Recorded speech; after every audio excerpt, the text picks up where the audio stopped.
Et on va parler de Bruno Retailleau qui a fait une conférence de presse, qui a fait un petit bilan.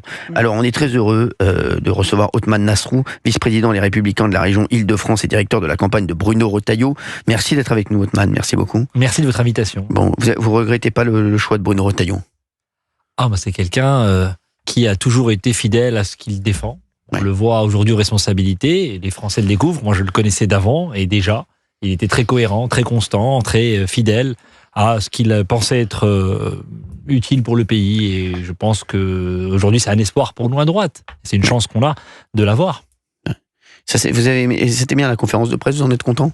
Pourquoi il a fait ça? Pour dire, voilà, en fait, il se passe des choses et voilà, tout ce qu'on entend, parce que on a vu un petit peu ce qui s'est passé avec l'Algérie, on en a parlé longuement ici, on s'est dit, est-ce que dans vue de 2027, il faudrait pas qu'il jette l'éponge au ministère de l'Intérieur, parce qu'il a quand même une marge de manœuvre qui est assez infime.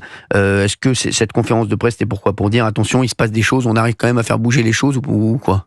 Vous savez, Cyril, je pense que c'est le cas de beaucoup de gens qui nous écoutent aussi. On a beaucoup de nos concitoyens qui ne croient plus à l'action politique. Et personne ne pense que Bruno Retailleau, en seulement 6 mois, sans majorité à l'Assemblée nationale, peut régler tous les problèmes du pays, bien sûr. Mais c'est important qu'il montre que tout ce qu'on peut faire, eh bien, on le fait. Que tout ce qu'il dit, il essaye de le mettre en œuvre. Et qu'il y a, quand il y a une volonté politique, un chemin et de premiers résultats. Et les résultats sont très encourageants. On pourrait en parler dans le détail, mais sur la sécurité, comme sur la maîtrise des flux migratoires, il obtient, même dans ce contexte, même sans majorité, des résultats qui vont dans le bon sens. Déjà, on entend parler de sujets dont on n'entendait pas parler avant. Ça veut dire qu'il a mis quand même son nez dans les dossiers. Alors même si, vous savez, j'aime beaucoup Gérald Darmanin, qui a fait beaucoup de choses aussi, qui se débrouille très bien d'ailleurs au ministère de la Justice, qui aura, voilà, je pense que c'est avec Bruno Retailleau celui qui s'en sort le mieux dans le gouvernement actuel. Mais c'est vrai qu'il a mis le nez dans des dossiers et dans des choses qu'on n'avait pas conscience de plein de choses, et il nous a fait prendre conscience de beaucoup de sujets qu'on n'évoquait pas avant. Je vais prendre juste un exemple, si vous me le permettez, Cyril, mais la prise de conscience sur le narcotrafic. Oui. Même ce terme de narcotrafic, on ne l'utilisait même pas, on n'en parlait pas tant que ça, et alors que ça gangrène la vie d'honnêtes gens dans des quartiers entiers aujourd'hui sur notre territoire. Et grâce à Bruno Retailleau, en nommant les choses, en parlant, oui, de mexicanisation, ça avait choqué la bien-pensance, mais aujourd'hui, on va avoir une loi qui a enfin été adoptée et par l'Assemblée nationale et par le Sénat, qui va être définitivement adoptée à la fin du mois, et qui donne des outils totalement nouveaux aux forces de police, à nos enquêteurs, pour pouvoir lutter contre ces filières de drogue. Et déjà avant même cette loi, je vous donne juste un exemple, on n'a jamais, depuis l'arrivée de Bruno Retailleau au ministère de l'Intérieur, jamais saisi autant de drogue. On a saisi plus de 200% de cocaïne, par exemple, saisi sur ce début d'année. Ça représente 10 tonnes, donc c'est colossal sur la cocaïne, seulement sur 2 mois, parce que quand il y a une volonté politique, quand on donne les bonnes instructions aux agents de l'État, aux préfets, aux policiers, aux gendarmes, qui font un travail vraiment formidable, mais encore qui doivent évidemment être dirigés, eh bien ça produit déjà un effet. Et le but, c'est aussi de montrer ce que demain on peut faire, si on était majoritaire, ce que la droite aux responsabilités, quand elle ne se renie pas, quand elle ne se soumet pas, eh bien elle arrive à obtenir des résultats. Exactement, on va en parler dans un instant avec Othmane Nasrou. On va écouter un petit extrait aussi de Bruno Retailleau, parce qu'ils lui ont posé une question, voilà, bien entendu, sur l'idée de Laurent Wauquiez, d'envoyer les OQTF à Saint-Pierre-et-Miquelon. Et oui, c'est vrai qu'il a répondu habilement, Bruno Retailleau. On en parle dans un instant, on fait une petite pause d'1 minute sur Europe 1 tout de suite. Europe 1, 16h, 18h. On marche sur la tête. Cyril Hanouna. Merci d'être avec nous sur Europe 1. 01 80 20 39 21. Merci d'être là. Écoutez, Lebré, vous me regardez bizarrement. Moi, je vous regarde toujours avec... J'aime bien, mais je vous sens, je sais pas, c'est... Quoi? Je sais pas, il me regarde bizarrement. Non, bizarrement jamais. Je sais pas si c'est de l'amour, si c'est de l'amour. L'interrogation, je ne sais pas. Ah, ça peut arriver aussi parfois. Aussi, merci. Othmane Nasrou est avec nous. Merci. Othmane Nasrou, directeur de la campagne de Bruno Retailleau, puisque Bruno Retailleau a fait une conférence de presse. On va écouter ce qu'il a dit quand on lui a posé la question sur l'idée de Laurent Wauquiez qui voudrait envoyer enfermer les OQTF à Saint-Pierre-et-Miquelon. On écoutez ce qu'a dit Bruno Retailleau. Je me suis engagé en plus lorsque j'ai déclaré ma candidature à ne pas polémiquer avec un compétiteur de ma famille politique. Voilà. Donc je ne polémique pas plus maintenant que demain, voilà, sur cette question, cette proposition qui est à première vue déroutante, mais chacun a le droit en démocratie de s'exprimer et de proposer. Voilà, c'est une très bonne Ça reste élégant.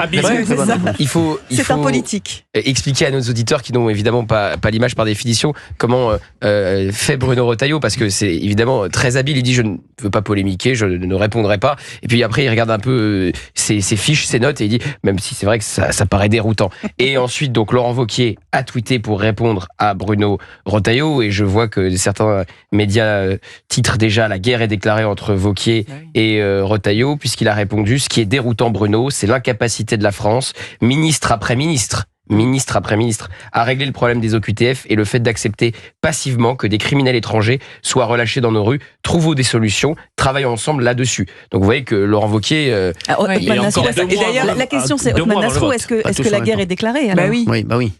Je vais vous dire honnêtement, à droite, on n'a pas les moyens de se faire la guerre. Mais vous faites tout le temps la guerre à droite. Il faudrait qu'on arrête. Mais oui. En fait, c'est une usine à perdre à chaque fois pour tout ce qu'on fait à droite, c'est incroyable. Mais je vous le dis, Bruno Retailleau l'a dit, nous on s'est fixé une ligne de conduite. On n'a pas d'ennemis dans notre famille, on ne tape pas, on ne critique pas, parfois même on ne répond pas d'ailleurs. Alors Monsieur Wauquiez fait la guerre tout seul alors.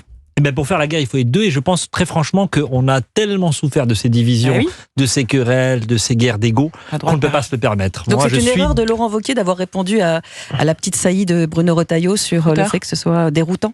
En tout cas, je pense qu'on ne gagne jamais à jouer contre son camp. On doit apprendre à jouer collectif. Et d'ailleurs, on va désigner un président qui doit être en capacité précisément de jouer collectif. Mais alors, fallait-il dire que c'est déroutant ?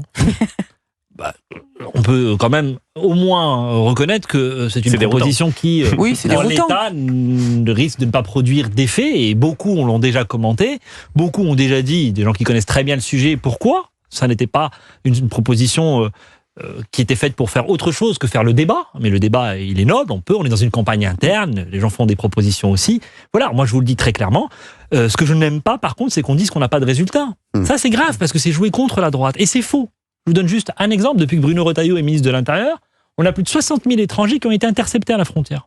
Plus de 60 000. Les éloignements ont augmenté de 15% depuis qu'il est à Beauvau. Alors, encore une fois, ça ne règle pas tout. Il y a encore un chemin. Il n'y a pas de majorité à l'Assemblée nationale. Nous ne sommes pas en capacité de changer les lois comme on le voudrait. Mais il y a néanmoins une volonté politique qui doit profiter à l'ensemble de la droite, parce que c'est de notre crédibilité qu'il s'agit.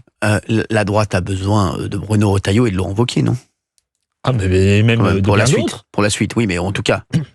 Oui, et c'est pour ça qu'il ne faut pas qu'on se déchire et qu'on aura besoin de tout le monde. On est en train de choisir le président de notre parti. Je pense que Bruno Retailleau est la bonne incarnation. Et le candidat à la présidentielle, celui qui gagne le parti. Les candidats à la présidentielle. C'est ce qu'il faudrait. Si le président qui est désigné là est le mieux placé pour y aller, il faudra bien sûr que ce soit le candidat naturel. Mais aujourd'hui, on n'a pas encore le temps de la présidentielle. On a par contre quelqu'un qui, pour moi, est naturellement le chef de notre famille politique, c'est Bruno Retailleau. Et j'espère que tout le monde saura se rassembler derrière lui. Oui, mais parler de résultats, sur l'Algérie, est-ce que Bruno Retailleau, vous n'avez pas le sentiment qu'il a quand même été désavoué par le chef de l'État ?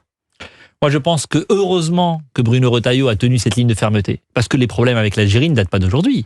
Ça faisait bien longtemps qu'on avait un problème sur, par exemple, les laissez-passer, les fameux laissez-passer consulaires. Ça faisait bien longtemps que l'Algérie refusait de reprendre les ressortissants algériens qui n'ont rien à faire sur le territoire national. Donc on a un ministre de l'Intérieur qui est arrivé, qui a installé le bras de fer, qui a nommé les choses, qui d'ailleurs a subi beaucoup d'attaques en Algérie, qui a fait la une de beaucoup de médias algériens, qui est devenu une cible en Algérie, une cible du régime, pas du peuple algérien. Et la presse algérienne à laquelle vous faites référence titrait « Emmanuel Macron désavoue Bruno Retailleau ». Donc Emmanuel Macron se faisait le complice ou alimentait la presse algérienne. Il y a une méthode qui avait été installée, celle de la riposte graduée. Donc il y a eu des premières mesures, je pense au passeport diplomatique, je pense à un certain nombre de choses qui ont eu lieu. Maintenant, on donne sa chance au dialogue, on verra bien où il y a des résultats. Et à ce moment-là, ce bras de fer aura marché. Et c'est une très bonne chose. Où il n'y en a pas, et il faudra, je vous le dis très clairement, et je sais que Bruno Retailleau le redira si c'était le cas, il faudra à nouveau, bien sûr, continuer des mesures de rétorsion. Parce que la réciprocité, c'est un principe important. Et quel délai vous donnez pour cela ? Eh bien, on verra dans les prochaines semaines ce qui se passe. Mais laissez le délai de 6 semaines, et après, il ne s'est rien passé. Nous attendons des choses aujourd'hui du régime algérien. Nous verrons bien si le régime algérien va respecter ses obligations. Othman Nasrou, prenons un exemple très concret. Boualem Sansal, s'il venait à être libéré, c'est la victoire de qui ? Du président ou de Bruno Retailleau ? Je vous le dis vraiment comme je le pense, ça m'est bien égal s'il est libéré. de savoir si c'est la victoire de l'un ou de l'autre. Ce qui compte, c'est qu'il soit libéré parce que son arrestation arbitraire est un scandale absolu. Et c'est une honte d'ailleurs pour le régime algérien que de le détenir déjà dans l'absolu et en plus dans ces conditions, en sachant son état de santé et son âge, simplement pour s'être exprimé. Et donc, je pense que heureusement que Bruno Retailleau a posé ce bras de fer, heureusement qu'il a mis le problème encore une fois sur la table. Et aujourd'hui, c'est un temps de diplomatie. On verra si la diplomatie arrive à concrétiser des résultats qui sont attendus aujourd'hui de la part du régime algérien. Et si ce n'est pas le cas, il faudra, je vous dis très clairement, qu'on continue à faire des mesures de rétorsion, parce qu'il n'y a pas de raison que la France respecte ses obligations de son côté et que l'Algérie ne le fasse pas. Donc nous aussi, il faudra qu'on en tire les conséquences si ce n'était pas le cas. J'espère que ce sera le cas. Géraldine. Othman, je vous trouve toujours très très optimiste quant à la direction de la droite, en fait. Comment on va faire ? À chaque fois, la droite n'y arrive pas. On part toujours par ordre dispersé. Est-ce que, par exemple, M. Wauquiez appelle M. Retailleau ? Est-ce qu'ils se parlent ou est-ce que c'est vraiment déjà une haine fratricide ? Je vous le dis, comme je le pense, on n'a pas les moyens aujourd'hui de se déchirer. Je ne crois pas qu'il y ait de haine aujourd'hui. Il y a une compétition qui doit être saine et c'est pour ça que de notre côté, avec Bruno Retailleau, vous n'entendrez, et vous n'en avez pas entendu de critiques ou il ne faut pas chercher à abîmer l'adversaire. On peut discuter du fond, mais encore une fois, moi je pense qu'aujourd'hui, il va falloir qu'on se retrouve au lendemain de cette élection et on a cette chance incroyable d'avoir un ministre de l'Intérieur qui a noué un lien avec les Français et qui est reconnu pour sa sincérité. Voilà, c'est une qualité qui est si peu reconnue. Mais les deux hommes se parlent ? Les deux hommes se parlent ? Non. Ils se parlaient avant. Oui, voilà, ils se parlaient avant. Ils se reparleront demain. Ils se reparleront demain, mais là, pour l'instant, ils se parlent pas. Voilà. Mais encore une fois, là, il faut choisir le mieux placé, celui qui est en capacité de nous faire gagner, parce qu'on peut avoir à revoter, nous, des élections législatives. Enfin, les Français peuvent avoir à revoter dans quelques mois. Exactement. Et il faut qu'on ait à la tête du parti le mieux placé aujourd'hui pour nous conduire. Pour moi, c'est Bruno Retailleau, et il n'est candidat contre personne. Voilà. Merci, oui. J'ai une ancienne grande figure des Républicains qui me disait cette semaine, Othman Nasrou, qu'il ne comprenait pas pourquoi Bruno Retailleau ne démissionnait pas maintenant, et que si parce que pour lui, Bruno Retailleau était désavoué sur la question de l'Algérie, et que si Bruno Retailleau claquait la porte de Beauvau ce soir, faisait un 20h pour expliquer pourquoi, il prenait 10 points dans les sondages, et il était sûr d'être élu président des Républicains, et après, il pouvait évidemment se lancer pour 2027, capitaliser de suite. Absolument. Pourquoi il ne le fait pas ? Mais vous ne croyez pas qu'on en meurt précisément, Gauthier Lebret, de ces calculs, de cette manière de se dire comment je vais prendre 10 points dans les sondages ? Qu'est-ce que je dois faire uniquement pour plaire ? Pour être dans non mais après, pour arriver à l'Élysée et changer vraiment les choses. Oui, d'accord. Mais là, on voit bien qu'il est quand même empêché. Et bien, ce que je sais, c'est qu'il vaut mieux aujourd'hui avoir Bruno Retailleau au ministère de l'Intérieur que quelqu'un d'autre. Ce que je sais aussi, c'est que si nous n'avions pas participé au gouvernement avec Michel Barnier, j'en ai fait partie, eh bien nous aurions eu la gauche et l'extrême gauche aux responsabilités. Donc il ne faut pas l'oublier, comment on s'est retrouvé dans cette situation. Et tout le monde sait que c'est difficile. C'est beaucoup plus facile de critiquer, de ne rien faire, ou simplement de faire des propositions. On a besoin d'action aujourd'hui dans notre pays. Il y a des sujets tellement graves qu'on a besoin d'agir aujourd'hui. Mais vous connaissez très bien la politique. Et vous savez très bien qu'il y a eu un moment Retailleau dans le pays extrêmement fort. Oui. Inédit d'ailleurs. Ça faisait des décennies qu'on n'avait pas eu un tel moment. On avait pu le connaître avec Nicolas Sarkozy à Beauvau, pour le coup. Est-ce que vous n'avez pas peur d'être là sur une queue de comète ? Normalement, il ne faut pas, pour se lancer, attendre, en espérant que ce soit le bon moment. Il faut se lancer et faire en sorte que ce soit le bon moment. Est-ce qu'il n'est pas en train de peut-être passer à côté de quelque chose ? Ce que je peux vous dire pour bien le connaître, c'est que s'il a le sentiment de ne plus être utile, évidemment qu'il n'a pas vocation à rester simplement pour un poste. Ça ne correspond pas du tout à sa manière d'être, à sa manière de faire. Et tous ceux qui le connaissent et qui ont travaillé avec lui savent que le plus important pour lui, c'est de défendre ses convictions et de les mettre en œuvre. Aujourd'hui, il obtient des résultats au ministère de l'Intérieur. Aujourd'hui, on peut avancer. On a fait passer un certain nombre de lois. On peut en parler aussi au Sénat, en tout cas. J'espère qu'elles pourront être reprises à l'Assemblée nationale sur la durée de rétention. dont on a beaucoup parlé, eh bien ça a été voté en première lecture au Sénat, à la demande de Bruno Retailleau. Je pourrais multiplier les exemples. Donc il y a des sujets malgré tout qui avancent. C'est à lui de savoir évidemment jusqu'où il peut aller. Pour l'instant, je suis heureux qu'il soit là parce que je pense qu'il incarne un espoir pour beaucoup de Français. Vous pensez qu'il peut gagner Bruno Retailleau en 2027 ou pas ? Pour vous, c'est le meilleur candidat ? Et moi, j'espère qu'en 2027, on aura un candidat de droite qui est en capacité de gagner, qui a un cap clair, qui est capable de proposer une majorité au pays.